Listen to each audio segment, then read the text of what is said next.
রাজ্যে জোর কদমে এসআইআর প্রস্তুতি, প্রি রিভিশনের প্রস্তুতি চলছে, এমনটাই সূত্র মারফত খবর পাওয়া যাচ্ছে। পুরো বিষয়ে জাতীয় নির্বাচন কমিশনের নজরদারিও রয়েছে। খুব শীঘ্রই কি তাহলে রাজ্যে এসআইআর স্পেশাল ইন্টেন্সিভ রিভিশনের বিজ্ঞপ্তি জারি হতে চলেছে? এই জল্পনা এই মুহূর্তে তীব্র থেকে তীব্রতর হচ্ছে। আমরা কথা বলবো অর্কদীপ্ত মুখোপাধ্যায় এই মুহূর্তে আমাদের সঙ্গে রয়েছেন প্রতিনিধি টেলিফোন লাইনে। অর্কদীপ্ত, কি খবর পাওয়া যাচ্ছে?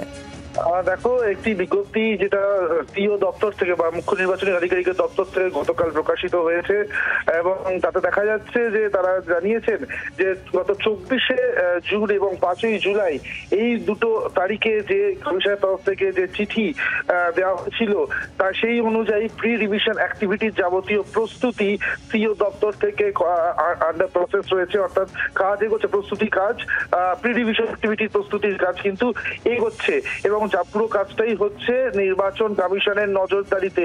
কারণ সেখানে পরিষ্কার লেখা রয়েছে যে পুরো প্রত্যেকটা অ্যাক্টিভিটির কাজ ইসিআই তারা কিন্তু মনিটর করছে খুব ক্লোজলি।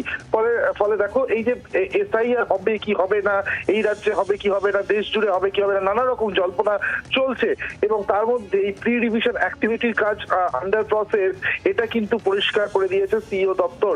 ফলে এসআইআর হওয়ার কিন্তু একটা সম্ভাবনা এই রাজ্যে থেকে যাচ্ছে। যদিও এর আগেই কিন্তু এই জিনিস জানা গিয়েছিল যে বিহারের পরে শুধু পশ্চিমবঙ্গ নয়, গোটা দেশ জুড়েই এসআইআর করতে চলেছে নির্বাচন কমিশন। সেক্ষেত্রে খুব দ্রুতই এসআইআর কিন্তু হওয়ার একটা সম্ভাবনা, অ্যাটলিস্ট নোটিফিকেশন হওয়ার একটা সম্ভাবনা কিন্তু থেকে যাচ্ছে।